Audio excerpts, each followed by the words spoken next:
Quisiera abordar a partir de ahora el tema de la violencia social vinculada con el crimen. Porque se trata de grupos o de personas individuales que cometen acciones criminales o acciones delictivas buscando de alguna manera una forma de sobrevivir. Hay quienes lo justifican y hay quienes dicen que hay un problema de falta de compensación por parte de la sociedad o de justicia por parte de la sociedad y que el crimen está vinculado esencialmente a los pobres porque la pobreza justifica eso. Quisiera una reflexión de tu parte sobre este tema. Lo primero es que la palabra compensación tiene dos componentes, que es la compensación material y la otra es una compensación desde el punto de vista de los programas de reforzamiento que fallan socialmente para que el sujeto pueda sentirse satisfecho. En la segunda parte, voy a comenzar al revés, esas compensaciones, esos reforzadores sociales fracasan.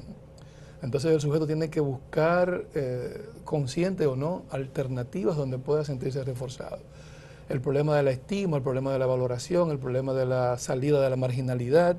Por ejemplo, en el caso de la conformación de las primeras bandas en el país, que aparecieron en la zona norte hace ya décadas, yo recuerdo que la policía apresaba a un líder de esas bandas y los pasaba por los programas de televisión. Ya, cuando decimos zona norte de la ciudad capital. De la capital. De la capital. Entonces, cuando hacían eso, yo decía, están equivocados, porque le están dando... Están socializando. Están reforzando, le están regalando un reforzador social.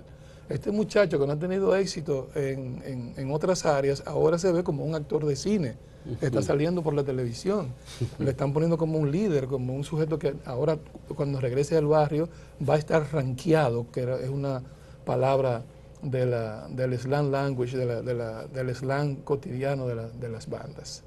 La otra parte que tiene que ver con la compensación está vinculada a un problema que es fundamental en República Dominicana y que tiene su correlato psicológico, que es el problema de la ausencia de consecuencias. Al vivir en un régimen donde no hay consecuencias de la conducta, usted está estimulando a que el otro también entienda que la parte que se le ha negado en una distribución inequitativa, él la tiene que ir a buscar en la delincuencia, en el acto delincuencial. Porque arriba, y es donde yo quiero ir, porque hubo una vez una discusión muy interesante con una persona que planteaba que estadísticamente las cárceles están llenas de personas pobres. Sí, claro. Y eso indica que la delincuencia es mayor entre los pobres y la causa es la necesidad material de ir a buscar recursos por la vía que fuere. Yo estoy en desacuerdo.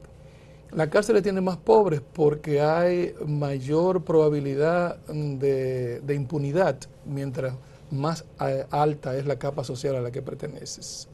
Entonces eso se ha ido percibiendo abajo, en las capas bajas. Y eso es un caldo de cultivo, un estimulante nocivo para que el sujeto delinca. Es decir, estamos hablando de vincularlo a la falta de normas, a la carencia de normas, y ahora este nuevo elemento que es el elemento de un premio social por delinquir y una ausencia de consecuencias. Es decir, que el que tiene dinero y poder no va a la cárcel. Exactamente. Es decir, aquí hay una impunidad estructural organizada como un modelo exitoso que no favorece a los pobres. Y además hace creer que lo que el sujeto hace no es delinquir. Fíjate que incluso, volviendo otra vez al inconsciente colectivo, se crean conceptos y palabras que si tú buscas al fondo, si haces una pequeña arqueología, te das cuenta de que tiene otro componente. Por ejemplo, aquí dice la gente, no, porque si te robas X cantidad de dinero o millones de pesos, no es un robo. Ya, es decir, el delito es en menor cuantía. Si vas a robar, roba mucho. Sí, porque eso no es robar, ya eso no es robar. Y si el tipo delinquió a alto nivel, ya no es un delincuente, es un señor, es un don. Sí. Entonces eso pasa en todos los ámbitos del delito, no solamente de la violencia, sino también cuando tú violas otras leyes. Por ejemplo, en el mismo ámbito del tráfico de drogas, ¿qué se persigue de manera más constante? El microtráfico. Pero entonces la sociedad se pregunta, bueno, ¿y de dónde provienen las pequeñas bolsas que se distribuyen en el barrio? Sí. ¿Quién es el que las trae? Las avionetas que aterrizan, etcétera. César, ¿y en qué momento esta violencia social con estos componentes de impunidad, favorecer a los ricos, se transfiere, digamos, al conjunto de la sociedad y llega desde los barrios pobres, en donde hay una violencia permanente, hacia los barrios de clase media y los sectores más exclusivos. Ha habido un proceso desafortunado de deterioro de la sociedad que tiene que ver con una teoría primero del modelo frustración-agresión. Es decir, en la medida en que el individuo es frustrado de determinados objetivos, aumenta los niveles de violencia. Ese modelo viejo de Dollar y Miller, dos estudiosos norteamericanos, fue descartado por otras teorías contemporáneas, pero ahora se está recuperando porque parece que tiene todavía algo de sentido, ya que sabemos que la violencia y la delincuencia es multifactorial. Entonces, ¿qué pasa? Que ese modelo de frustración-agresión ha pasado de las capas bajas, donde los niveles de frustración se debe a las necesidades básicas primarias, a la clase media, que también ve que a su espalda, muy pegado, le respira la posibilidad de degenerar en clase baja. Entonces, la ausencia de fronteras claras hace que el individuo se vea compelido al delito también, a otras formas de delito. Pero además, la persona de clase baja ha roto también las fronteras geográficas y ha pasado a cometer el delito en áreas donde se supone que eso no ocurría, en la misma búsqueda que tú planteabas de las compensaciones. Entonces tenemos esos dos componentes que ha ido arropando a la sociedad dominicana hasta tocar la puerta incluso de sectores exclusivos y de clase alta. Claro, claro. ¿Qué hacer? Bueno, lo primero es que no podemos permanecer con ese estado de indiferencia. Esa es la primera respuesta. ¿Indiferencia de quién? ¿Del gobierno? ¿De las instituciones? ¿De las personas? ¿De la familia? Del Estado primero, porque hemos querido delegar en los ciudadanos responsabilidades que son del Estado. Del gobierno, para hablar específicamente, porque el Estado somos todos. El gobierno, nuestros representantes, han delegado en los ciudadanos responsabilidades que son del gobierno. Por ejemplo, la cuestión que tiene que ver con un plan multiinstitucional, pluriinstitucional para luchar contra el llamado flagelo de la violencia y de la delincuencia.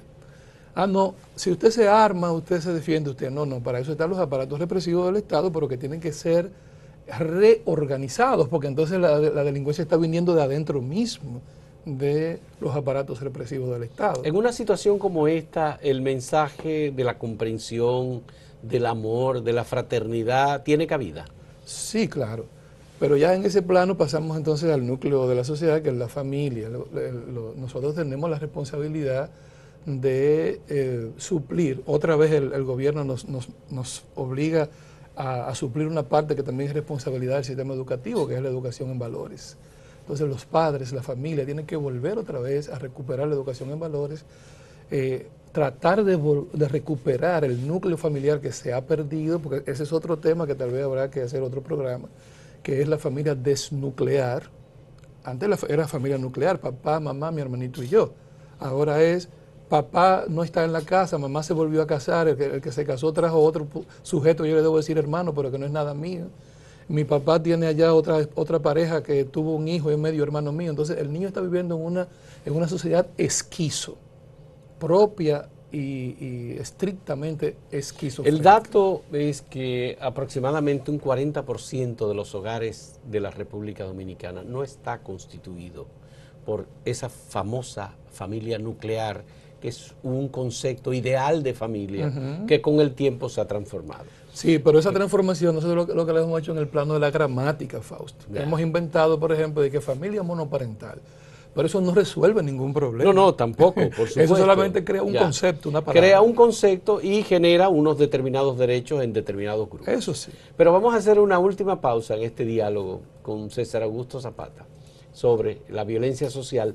Y vamos a ver, César, lo que pueden ser las propuestas que ayuden a disminuir esa violencia social en República Dominicana.